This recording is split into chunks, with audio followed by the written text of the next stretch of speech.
네, 중국의 4분기 GDP가 발표가 됐습니다. 지금 7.9%로 나오고 있는데요. 예상치가 7.8%였는데 예상치를 약간 웃돈 것으로 나타나고 있습니다. 호주 달러가 이 소식에 급등세를 보여주고 있고요. 중국 증시가 오늘 소폭 상승 출발을 했는데 현재는 중국 상하이 종합지수 0.58% 오르고 있습니다. 우리 시장도 계속해서 상승 흐름 유지해 나가고 있는 구간입니다.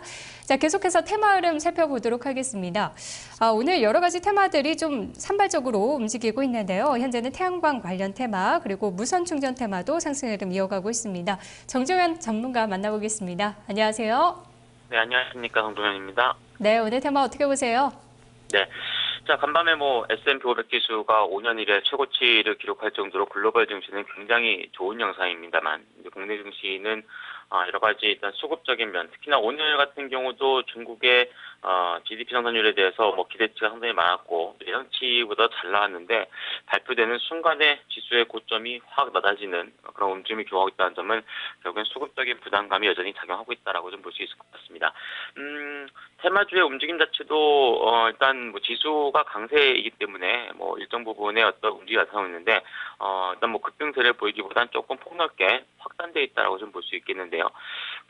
일단 그 테마주라고 하는 것이 일단 하루 이틀간의 어떤 급등세를 보일 수 있을 만한 어떤 그 요인들이라든가 이런 것들도 많이 작용하고 있는데 최근에 보면 LED 조명이라든가 그리고 플렉시블 AM OLED 쪽의 테마주의 움직임은 비교적 꾸준하게 이 저점을 높여나가는 그런 움직임이 지속이 되고 있는 모습입니다. 특히나 이제 오늘도 금호전기라든가 서울 반도체와 같이 실적에 대한 우상향 가능성이 제기가 되고 있는 이 테마주들은 꾸준하게 강세를 기록하고 있고 또 이제 플렉시블 OLED 같은 경우도 삼성이라든가 LG 쪽에서의 투자 기반 자체가 여전히 유지가 되고 있다라고 좀 볼 수 있겠습니다.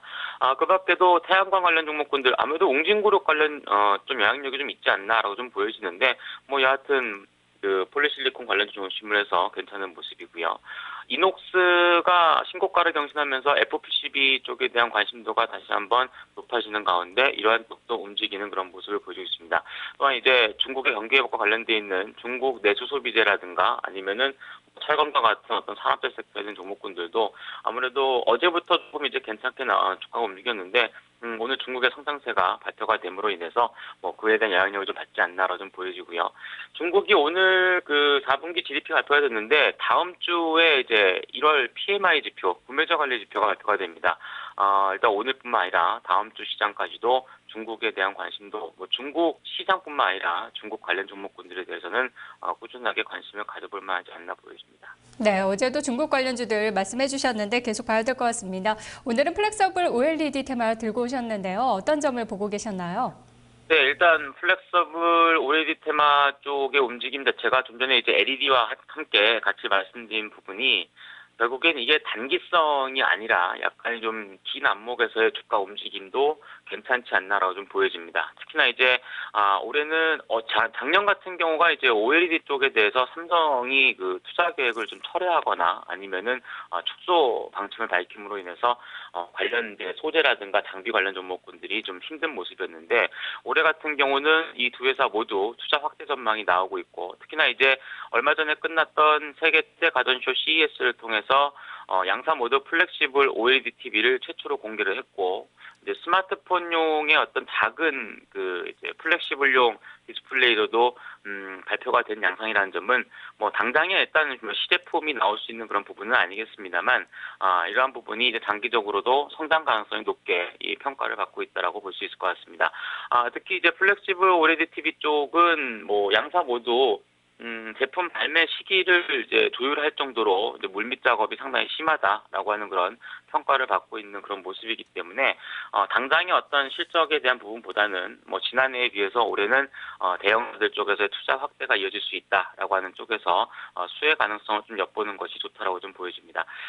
관련된 종목군들은 덕산하이메탈이라든가 SFA 그리고 AP 시스템 그리고 ICD, 테라세미콘 비아트론, 아바코 등이 있겠는데 해당 종목들이 최근에 한 달가량으로 본다라면은 주가가 점진적으로 저점을 높여나가는 우상향 추세를 그려나가고 있습니다. 일단 1차적인 반등은 지난해 연말에서 연초 시장까지 한번 좀 이제 크게 올랐고 그 이후에 다소 좀 쉬어가는 그런 구간인데 제반 이평선들에 대한 우상향되고 있는 중기 이평선들에 대한 지지력 타진만 유지가 되는 모습이라면은 조금 시간을 갖고 끌고 가볼 만하지 않나라고 좀 보여집니다. 네, 여러 가지 종목 있는데요. 그중에 어떤 종목 공략해 볼까요?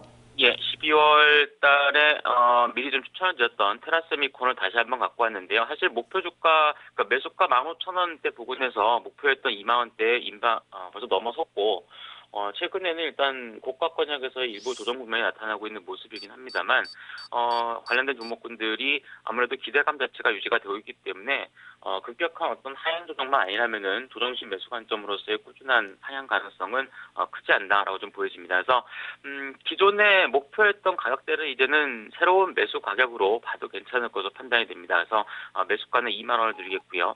손절매 가격은 대신 조금 짧게 드리도록 하겠습니다. 19,000원권 이제 그 이평선 밀집 구간과 올라오는 중기 이평선 쪽에 대한 지지력 타진은 분명히 나와야 될 것이고 그러한 부분이 진행이 된다면은 최근에 기관 수급도 좋기 때문에 목표 주가는 24,000원대까지 상향 조정해서 말씀드리도록 하겠습니다. 네, 다시 한번 봐야겠네요. 전문가님 말씀 고맙습니다. 네, 감사합니다. 정주현 전문가와 테마 살펴봤습니다. 테라세미콘 지난번에 추천 이후 성공적으로 목표가까지 도달했던 종목인데요. 이제는 다시 2만 원대에 사서 24,000원까지 노려보자라는 전략이었습니다. 손절가는 19,000원이었습니다. 테마 나우였습니다.